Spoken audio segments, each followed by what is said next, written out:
Jimmy, most of people write their songs about their life. You tend to write songs that make everybody want to live your life as well, don't you? Well, it's the only life I know, Nick. And it's, it's just, as a writer, I just feel that the way I like to do it is go out and experience the things that I write about as much as I can. And over the years, I've been able to do that by living the life I was living and then write about it. I didn't try to be a writer and then go out and make things up. So it's been sort of just documenting where I've been. I was very surprised. The first time I saw you in concert, I thought that I'd be the only person there, to be honest, and I was very surprised to see lots of other people there, all dressed up in parrot gear and the whole thing. It's a bit of a lifestyle, isn't it? Yeah, it's I wish I could say I wish I could take credit for coming up with that, but it just seems that the people, the fans, everywhere, have just sort of made this happen about their own. I mean, they use the music as an escape, which certainly I love, and they just sort of take it upon themselves to create their own parties, and we're basically background music to their lifestyle. And your concerts really are one big party, aren't they? Everybody gets in there and sings along. Well, they are here. We're finishing up almost 2 months of the first part of this tour in the States, and we've been sold out everywhere, and it seems to be getting bigger, and the parrot heads seem to be getting younger up here, so I got to get back down there soon, too. I'm missing it. Having followed your career pretty avidly since the first time I heard Come Monday, and I know you had a couple of records out before that, I've been surprised at the following you've received, because really you're still more of a cult figure than a mainstream pop star, even after, 12 or 13 albums? Well, yeah, it's actually, I've gone on 20 years of doing this, and I'm very comfortable with that. For a long time back in the 70s, I was getting lots of airplay, and when our sort of era of the singer-songwriter was going on here in the States, and so it was comfortable there, but I've always been one to really not depend too much on a record company or on radio hits as the substantial thing that's going to support your career. I've always been a performing artist, so over all of the years, I was always out there playing. I think one of your songs, Making Music for Money, really summed up what that was all about, didn't it? Yeah, that's a long time ago. I recorded that when I was broke, so...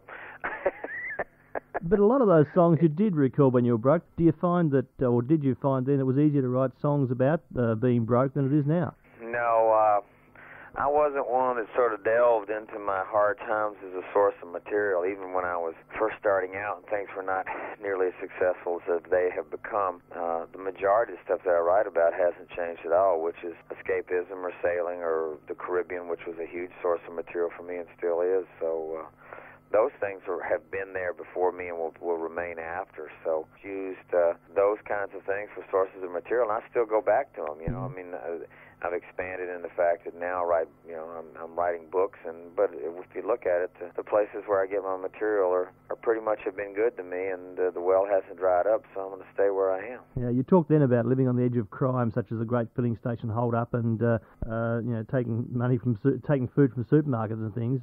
Has your lifestyle? You still do that? Do you still go back and do it every now and then? No, those were made-up songs. I didn't do any of that stuff. They were just, I hope people don't think I'm some kind of a criminal out there stealing from mini-marts and things, About shoplifting was as close as I came to larceny. One of the people you collaborated with in the early days was Steve Goodman, who passed away. And I know that you worked on some of his early albums, but you worked under the name, as you did on your albums, as Marvin Gardens. Well, I wrote the songs that my mother would be ashamed of under that pseudonym. So it was, actually, we just finished a little run in Chicago, and I always go back there and I think of Stevie, and had some great times with him. He was a great friend. It was a big loss, and I always go back.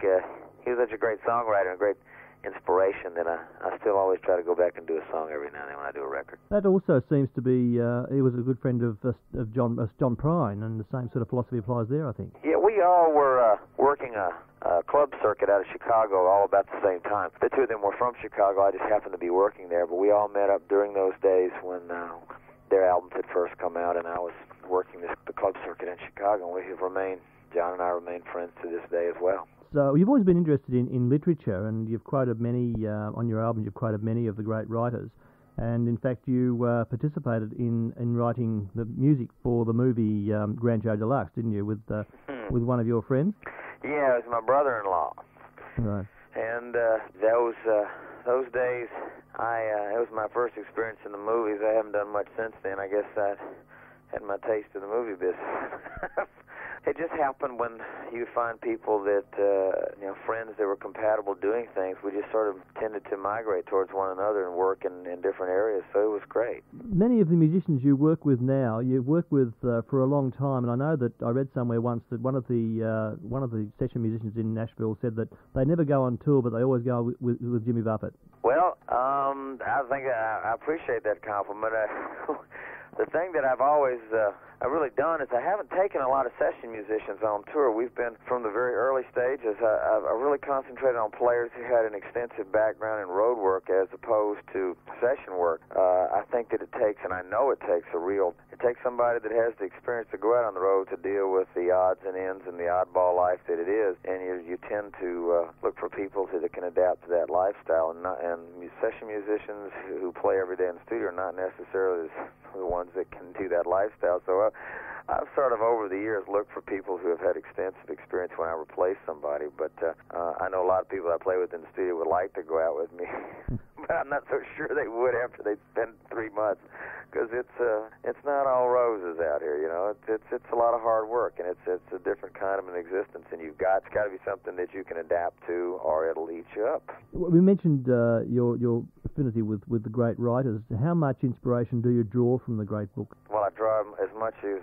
experience as the fact that I was fortunate enough at a young age to be schooled in reading as the most important way for me to use my imagination and go places that I couldn't get physically. So my mother was very responsible for that. I try to instill that in my kids, that reading's a very important part of writing. And it's how your imagination, if you don't have the means to go to exotic places, which the majority of us don't when we're young, you can reach, and it creates dreams, and it creates vision, creates aspirations. Those are the things that you got to follow. You got to start out there. You know, I think reading is a very, very important part of anybody's writing. You go on your albums from writing songs about having fun and robbing filling stations to very sensitive songs such as He Went to Paris and one of my favourites, Lovely Cruise. Do you find that you have to, in concert situations, change? I mean, I've seen you do those sort of things in concert. Do you find you change your whole mood?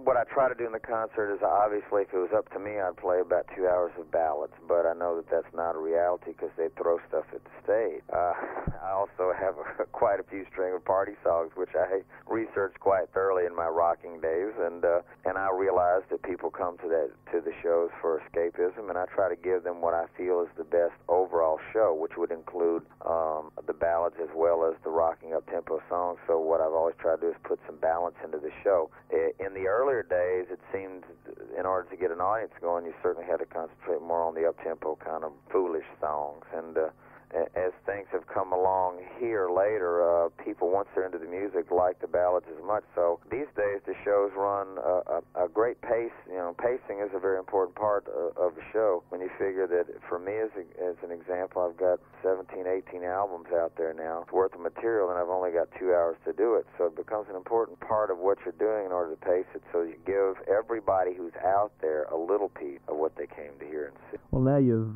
put out a 4 albums or 4 CD set, which I think gives everybody the chance to put their favourite style of song on. You've got ballad, beaches, boat, and bars. At least now, if people are in a mood, they can get right into that, can't they? Yeah, it was a great kind of a marking point to come out with this. You know, I don't know, 20. I can't even think how many years I've been doing this, 20 or 25, and close to 20 albums. And it was a great point to sit back and reflect on everything and assemble that box set. And I had a great time doing it. It gave me a great introspect into where I'd been and where I'd come. You know, if you look at them, you can just pretty much tell what went on in my life by what happens on the record. Not anything that's predetermined. It's I write what I experience, as I said, and you put all those albums together, you can sort of parallel what's been going on in my personal life for the last 20 years, and it was very difficult to even bring it down to 74 songs. Yeah. I had to sit down and edit it down, and but what we got there was, I think, a real package that, again, is dedicated totally to the avid Jimmy Buffett, who can sit down and they're sailing, they can put on the songs that are all related to boats, bars, ballads, you know, and kick back on the beach. It's really marketed, and I don't expect it, and it was never targeted at anybody other than the avid Jimmy Buffett fans. I think when you talk about the avid Jimmy Buffett fan, there's a song on one of these albums called The 12-Volt Man, which I think probably sums up the avid Jimmy Buffett fan, doesn't it? That's probably I don't know, I can't even explain why, but that's probably one of my favorite songs. I know it is, that and a couple others.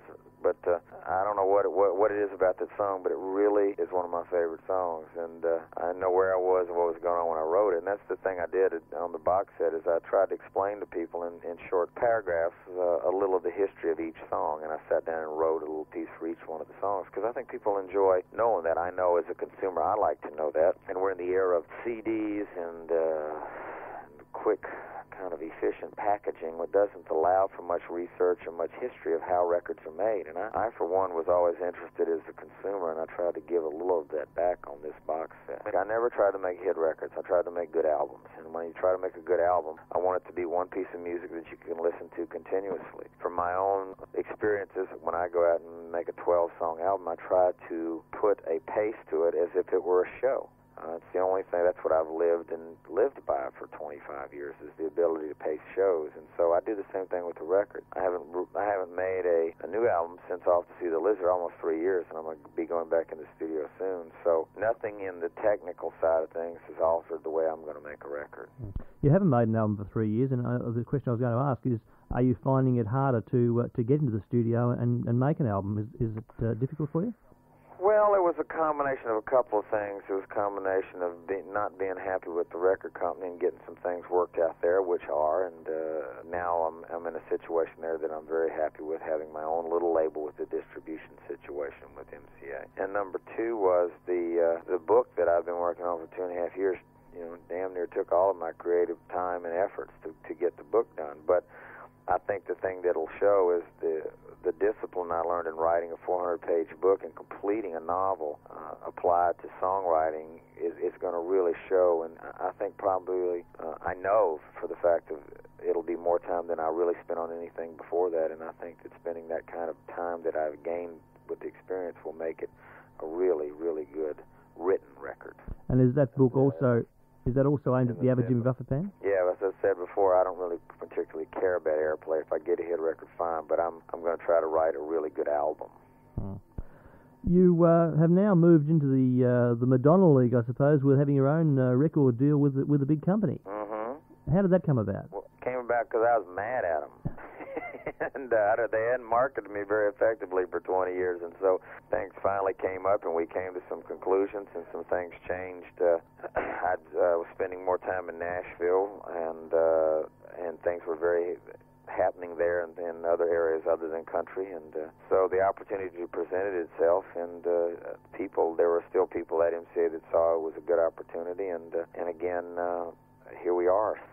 You mentioned Nashville. You've had a tough time with Nashville. It was there your first couple of albums were made and didn't meet any great success. You left there. What is it about Nashville you don't like?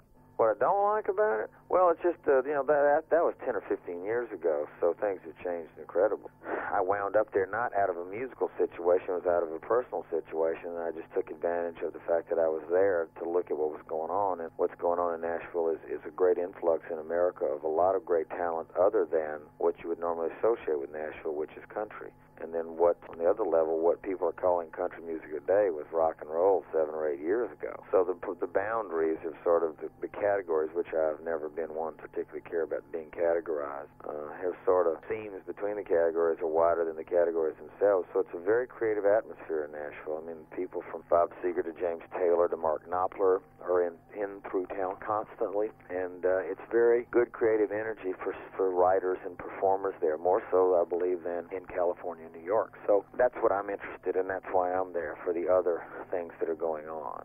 When do you plan to get back to Australia? I'm gonna try to get over there sometime next year. Would be great. I'm looking forward to seeing you then. It's been terrific talking to you. Thanks very much. Okay, Nick. Take care. Thanks very much, Jimmy. I will.